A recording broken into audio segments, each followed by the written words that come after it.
Iya. Sudah cukup? Oke. Baik. Belum dong. Oh, belum. Dulu. Ya, habis diem tak pikir udah cukup. Ya.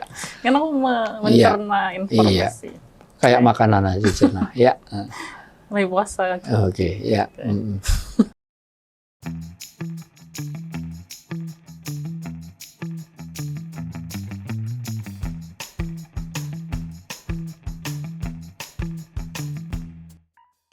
Assalamualaikum warahmatullahi wabarakatuh. Waalaikumsalam warahmatullahi wabarakatuh. Alhamdulillah kita udah menemui bulan Ramadan lagi tahun ini. Alhamdulillah. Ya. Seperti biasa, walaupun bulan Ramadan kita akan tetap berbincang-bincang seputar pertanyaan dari teman-teman yang udah masuk lewat IG-nya Ayah di @ustadzujanto.official di Femcast Family Podcast. Aku tanyain ya. Aku jawab ya, Nak. Siap. Ya. Oke, karena ini bulan Ramadan, jadi pertanyaan yang masuk tuh kebanyakan dia seputar Ramadan. Ya, Ramadan puasa ya. Ya, seputar puasa. Ini bulan puasa apa bulan Ramadan? Bulan Ramadan. Bulan puasa. Iya. Iya, oke. Puasa Ramadan. Iya, karena Ramadan itu punya banyak nama. Satu, Syahrul Ramadan. Tapi juga disebut Syahrul Sober. Ini bulan kesabaran. Ada Syahrul Tarbiyah, bulan untuk menuntut ilmu. Syahrul Quran, bulannya Quran. Berarti nggak cuma bulan puasa ya? Bukan bulan puasa. Bahkan ada Syahrul Taubah, Syahrul Ibadah, bahkan ini juga disebut dengan Syahrul Inabah, Syahrul Taubah, di mana kita saatnya untuk starting point segera bertobat, memperbanyak ibadah, akrab dengan Al-Quran. Inilah bulan Ramadan. Ya. Jadi kita harus memanfaatkan kesempatan di bulan ini sesuai maknanya. Nah, jadi sesuai maknanya. Ini Syahrul Shaum, bulan untuk jangan sampai kita tidak melakukan puasa, jangan sampai, walaupun Ramadan ini turun 4 ayat yang berkaitan. Jadi perintah puasa itu barengan, barengan perintah puasa itu barengan untuk memindahkan kiblat. Berarti kaitannya dengan sholat. Juga suruh berjihad. Jihada yujahidu jihadan, yaitu untuk sungguh-sungguh di dalam beragama ini dengan harta dan jiwa kita. Bahkan ini bulan puasa. Jadi sedekah, puasa, sholat itu menjadi saudara kandung dari puasa itu. Jadi bohong rasanya kalau orang puasa tapi tidak membenahi sholatnya. Bohong kita puasa kalau tidak memenuhi sedekahnya. Dan bohong kita puasa kalau nggak sungguh-sungguh. Jahat itu. Karena perang Badar itu sendiri itu pas bulan Ramadan. Iya. Sudah cukup? Okay. Baik. Belum dong. Oh, belum. Ya, habis diem tak pikir udah cukup. Ya. Kan aku mencerna informasi. Kayak makanan aja cerna. Ya. Lagi puasa. Oke, ya. Kan mamalia. Nah, jadi walaupun sudah makannya tadi, tapi cernanya baru sekarang. Ya. Oke. Ya. Pertanyaan pertama, izin bertanya Ustadz. Iya. Saya pernah mendengar bahwa berbohong dan menangis itu dapat membatalkan puasa. Apakah hal tersebut benar? Mohon pencerahannya. Berbohong bukan membatalkan dan menangis itu juga tidak membatalkan puasa. Tetapi berbohong bisa mengurangi nilai puasa. Paling tidak bisa puasa kita sia-sia. Tidak dianggap berpuasa kalau dia tidak meninggalkan kadzib atau pembohongan. Tapi puasanya tetap jalan. Kecuali kalau nangisnya karena sesuatu. Misalnya ada anak kecil tanya, Mama, nangis itu membatalkan puasa enggak? Oh tidak. Emangnya kenapa? Saya tadi makan bakso kepedesan sampai nangis. Nah, kalau itu menjadi batal bukan karena nangisnya, tapi habis makan bakso kepedesan lah itu. Jadi yang buat batal. Ada loh anak kecil ini nanya, menangis itu batal puasa enggak? Enggak itu. Tapi masalahnya kenapa nangis? Habis makan nasi goreng kepedesan. Jadi kepedesan nangis, nah, nangisnya kecuali itu. Dan banyak dikira membatalkan tapi tidak. Misalnya keluar darah. Keluar darah yang dimaksud adalah untuk perempuan. Bagi laki-laki haid, yaitu kalau laki-laki kena pisau dia tidak termasuk yang membatalkan puasa.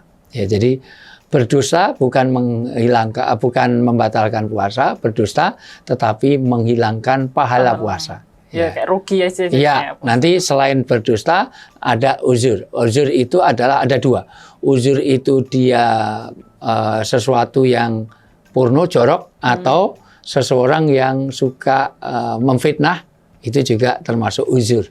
Yaitu atau amalan lago. Lago itu berbuat sia-sia. Jadi melakukan amalan yang tidak ada manfaatnya. Misalnya bolehlah main gitar itu boleh, tapi selama puasa begitaran terus full, atau ngabuburit dari mulai habis sahur sampai buka ngabuburit. Nah, itu sia-sia puasanya. Ya itu. Jadi nanti yang membuat sia-sia puasa adalah amalannya, salah niatnya, keliru di dalam tujuannya, itu juga termasuk nanti batal puasa. Menjadi sia-sia puasanya. Jadi sekali lagi tidak membatalkan, cuman menghilangkan nilai puasa. Ya. Pertanyaan selanjutnya, Ustadz, bagaimana hukumnya menikah di bulan Ramadan? Apakah ada syarat tertentu apabila menikah di bulan Ramadan? Iya, syaratnya tetap melakukan puasa. Itu. Jadi walaupun Ramadan puasa nikah tetap itu. Karena Fatimah radhiyallahu anha dulu juga dinikahkan di bulan Ramadan. Cuman kalau ini beda konteksnya. Ya karena ini orang yang dalam tanda petik kadang-kadang pelit. Enak sekali nikahin Ramadan, iya nggak ada prasmanan. Atau bisa take away sih sebetulnya juga. Tapi ini bukan aku loh yang nanya. Iya, maksud saya kalau dirimu malah seneng lah ya. Nanti ayah nggak usah ini. Yang penting kadonya banyak, kita nggak usah bikin konsumsi. Nggak usah pakai catering, ya itu. Tapi prinsipnya tidak bijak kalau di Indonesia ini, karena tentu walimatul urs itu sembelihlah kambing, umumkan pada khalayak.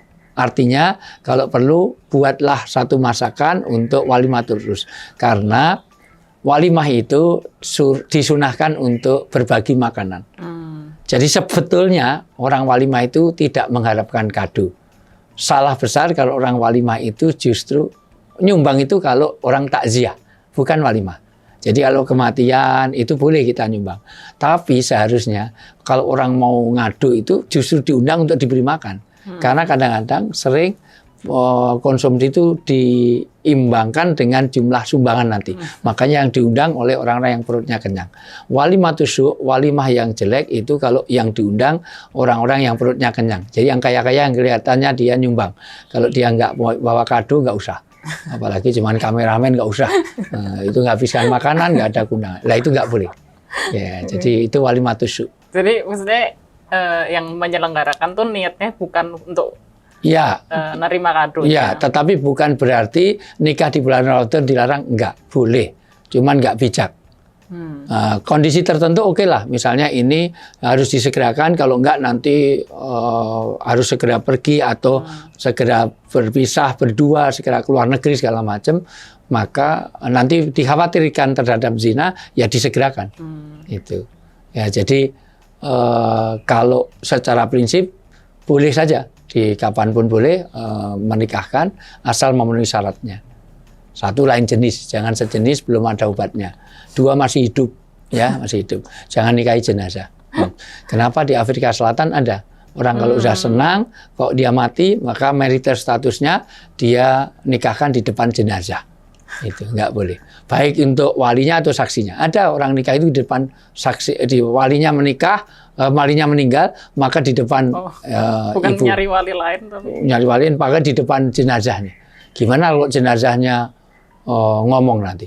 Aku terima nikahmu, ya jadi kaca. Aku nikahkan kamu, jadi kaca. Ya, jadi sebaiknya tidak bijak lah, karena Ramadan itu berbagi untuk diumumkan, untuk menyatakan ada legitimasi sosial.